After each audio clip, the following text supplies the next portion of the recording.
Selamat pagi Ibu, perkenalkan nama saya Wulandari Vitasari, NIM 2112061925, kelas A12, Program Studi Pendidikan Guru Sekolah Dasar, mata kuliah Perencanaan Pembelajaran, dosen pengampu Ibu Eliana Yunita Seran, MPD. Di video ini, saya akan menjelaskan perencanaan pembelajaran, yaitu adalah RPP, yang merupakan tugas ujian akhir semester. Di dalam RPP ini, saya memilih satuan pendidikannya SDN nomor 25.000, kelas atau semesternya yaitu adalah kelas 5 semester 1. Temanya yaitu adalah tema 2, udara bersih bagi kesehatan. Subtema 1, cara tubuh mengelola udara bersih. Pembelajaran ke-1, fokus pembelajaran bahasa Indonesia dan IPA, alokasi waktu 2 kali 35 menit. Di dalam RPP juga tentunya pasti memiliki yang namanya kompetensi inti dan kompetensi dasar dan indikator. Nah, kompetensi inti ini terbagi menjadi 4, yaitu yang pertama, KI yang pertama menerima, menjalankan dan menghargai ajaran agama yang dianut. Kemudian KI yang kedua, menunjukkan perilaku jujur, disiplin, santun, percaya diri, peduli dan bertanggung jawab dalam berinteraksi dengan keluarga, teman, guru, tetangga dan negara.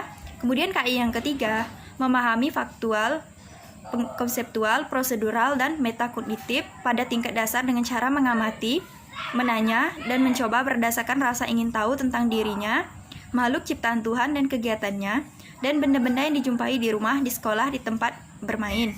Kemudian KI yang keempat, menunjukkan keterampilan berpikir dan bertindak kreatif, produktif, kritis, mandiri, kolaboratif, dan komunikatif. Dalam bahasa yang jelas, sistematis, logis, dan kritis, dalam karya yang estetis, dalam gerakan yang mencerminkan anak sehat, dan tindakan yang mencerminkan perilaku sesuai dengan tahap perkembangan. Selanjutnya yang kompetensi dasar dan indikator. Yang pertama yaitu adalah muatan bahasa Indonesia. Kompetensi dasar bahasa Indonesia 3.2 mengklarifikasikan informasi yang didapat dari buku dalam aspek apa, di mana, kapan, siapa, mengapa, dan bagaimana. Indikator pencapaian kompetensi 3.2.1 menyebutkan informasi terkait dengan pernyataan apa, di mana, kapan, dan siapa. Kemudian selanjutnya yaitu adalah 4.2, menyajikan hasil klarifikasi informasi yang didapat dari buku yang dikelompokkan dalam aspek apa, di mana, kapan, siapa, mengapa, dan bagaimana menggunakan kosakata baku. Kemudian indikator pencapaian kompetensi 4.2.1 memprestasikan informasi dari teks bacaan terkait dengan pernyataan apa, di mana, kapan, dan siapa. Kemudian muatan yang selanjutnya itu adalah pembelajaran IPA.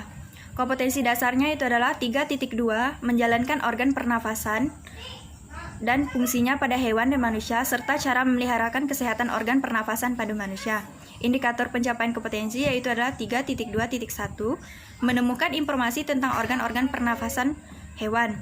Kemudian 4.2 membuat model sederhana organ pernapasan manusia. Pencapaian indikator 4.2.1 membuat bagan cara kerja pernapasan pada hewan. Selanjutnya penguatan pendidikan karakter. Di sini terbagi menjadi 5, santun, nasionalisme, bertanggung jawab, menghargai pendapat orang lain, dan percaya diri dan bersungguh-sungguh. Kemudian selanjutnya yang terakhir, yang tujuan pembelajaran. Tujuan pembelajaran di sini terbagi menjadi 4 tujuan. Dengan membaca teks, siswa mampu menyebutkan informasi terkait dengan pernyataan apa, di mana, kapan, dan siapa. Dengan menuliskan dalam bentuk peta pikiran, siswa mampu memprestasikan informasi dari teks bacaan terkait dengan pernyataan apa, di mana, kapan, dan siapa. Dengan mencermati teks bacaan yang disajikan, siswa mampu menemukan informasi tentang organ-organ pernapasan pada hewan. Dan yang terakhir, dengan berdiskusi dan mencari informasi dalam kelompok, siswa mampu membuat bagan cara kerja organ pernafasan pada hewan. Selanjutnya itu adalah materi pembelajaran. Materi pembelajaran bahasa Indonesia itu adalah mempelajari apa, mengapa, kapan, di mana, dan bagaimana. Kemudian pada pembelajaran IPA, mempelajari organ pernapasan pada hewan.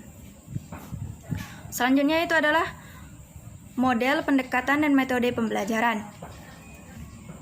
Pada modelnya, di sini saya memilih diskursus multi representasi DMR, pendekatannya saintifik, metodenya diskusi, penugasan, kerja kelompok, dan tanya jawab.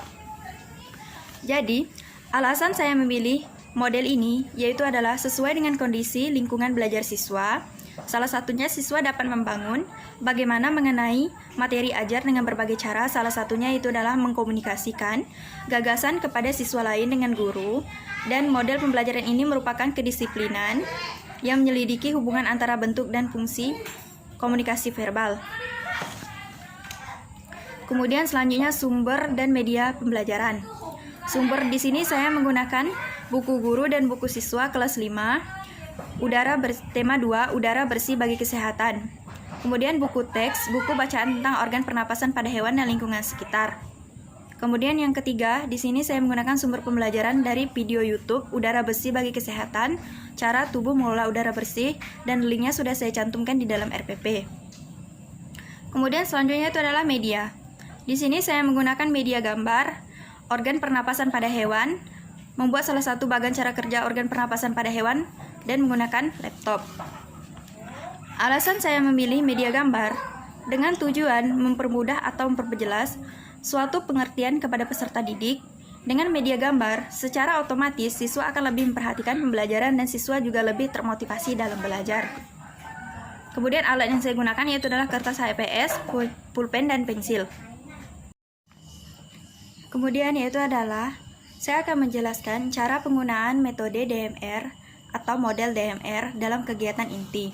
Yang pertama adalah peserta didik membaca bahan ajar yang untuk menambah pengetahuan serta diingatkan kembali tentang materi yang telah dipelajari, termasuk dalam literasi. Selanjutnya, peserta didik dan guru melakukan tanya jawab tentang bacaan yang telah diberikan oleh peserta didik. Jadi, dalam kegiatan tanya jawab ini termasuk dalam penggunaan pendekatan saintifik. Salah satu pertanyaannya yaitu contohnya itu adalah, setelah guru meminta mereka untuk memperhatikan buku dan untuk memperhatikan gambar yang ada di dalam buku tersebut, guru menanyakan, makhluk hidup apa sajakah yang kamu lihat pada gambar tersebut? Nah, anak-anak dapat menjawab, manusia, kambing, ayam, dan itik, Bu. Kemudian pertanyaan selanjutnya, guru juga dapat bertanya, apa perbedaan semua makhluk hidup pada gambar itu? Siswa dapat menjawab, perbedaan dari anggota tubuh, cara berjalan, jenis makan, tempat hidup, dan sebagainya, Bu. Setelah itu, pertanyaan yang diberikan merupakan stimulus bagi peserta didik untuk mengidentifikasikan tentang jenis-jenis organ pernapasan, proses pengambilan oksigen, cara menjaga ketersediaan oksigen, dan rasa tanggung jawab agar lingkungan bersih. Nah, kegiatan ini termasuk dalam pendekatan saintifik yang merupakan mengidentifikasikan. Kemudian, setelah melakukan tanya jawab, peserta didik diberikan kesempatan untuk membaca hasil kesimpulan yang dikerjakan secara individu. Tujuannya adalah untuk mengetahui cara tubuh mengelola udara bersih. Nah, dalam kegiatan ini merupakan pendekatan saintifik menalar. Jadi, anak-anak di sini diminta oleh guru untuk mengerjakan pertanyaan-pertanyaan yang merupakan kegiatan menanya dan kemudian dikumpulkan dan tugas tersebut dikerjakan secara individu. Kemudian yaitu adalah setelah membacakan kesimpulan, guru menampilkan video singkat di YouTube cara tubuh mengelola udara bersih. Nah, kegiatan ini termasuk dalam penggunaan pendekatan saintifik, yaitu termasuk dalam mengamati. Nah, selanjutnya itu adalah metode DMR. Di sini metode DMR itu adalah guru melakukan kegiatan mengamati dan kemudian membagikan siswa menjadi 5 kelompok secara heterogen. Itu merupakan termasuk dalam penggunaan metode DMR. Setelah dibagikan, maka siswa diminta untuk duduk dengan kelompok masing-masing. Kemudian metode DMR selanjutnya itu adalah guru membagikan lembar kerja LKS pada setiap kelompok masing-masing. Contohnya seperti mereka diminta untuk mengerjakan tugas-tugas yang akan diberikan oleh guru dalam bentuk kelompok. Setelah membagikan LKS kepada siswa, guru meminta setiap kelompok untuk mencermati teks bacaan Dayu dan ikan hias dengan tujuan yaitu adalah untuk menambah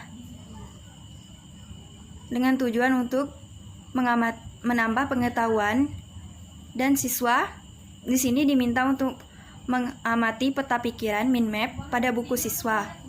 Kemudian setiap anggota kelompok menuliskan jawaban dari pertanyaan-pertanyaan pada peta pikiran tersebut.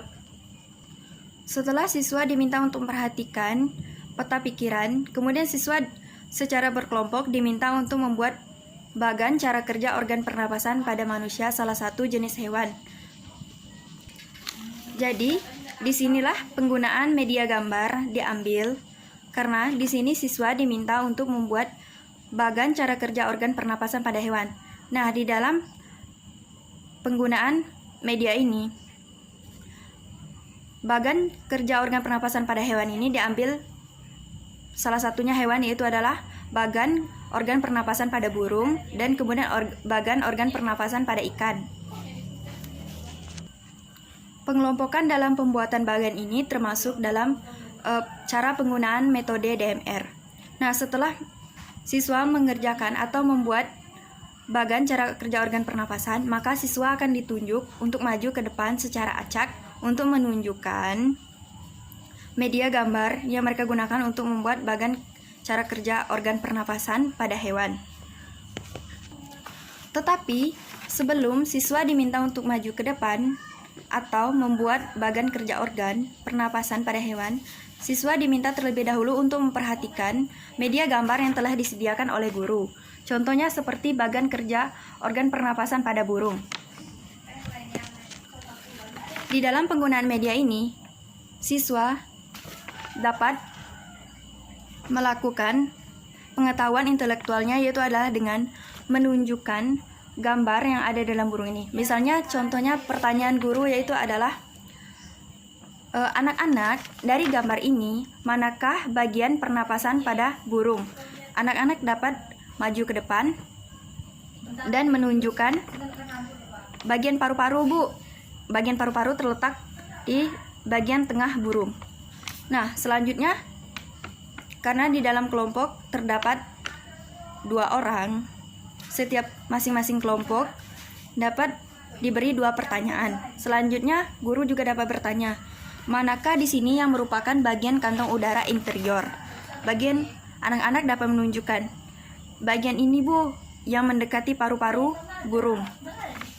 Jika jawaban anak tersebut benar, di sini guru dapat memberikan poin-poin, yaitu dengan memberikan bonus seperti bintang kepada murid-murid.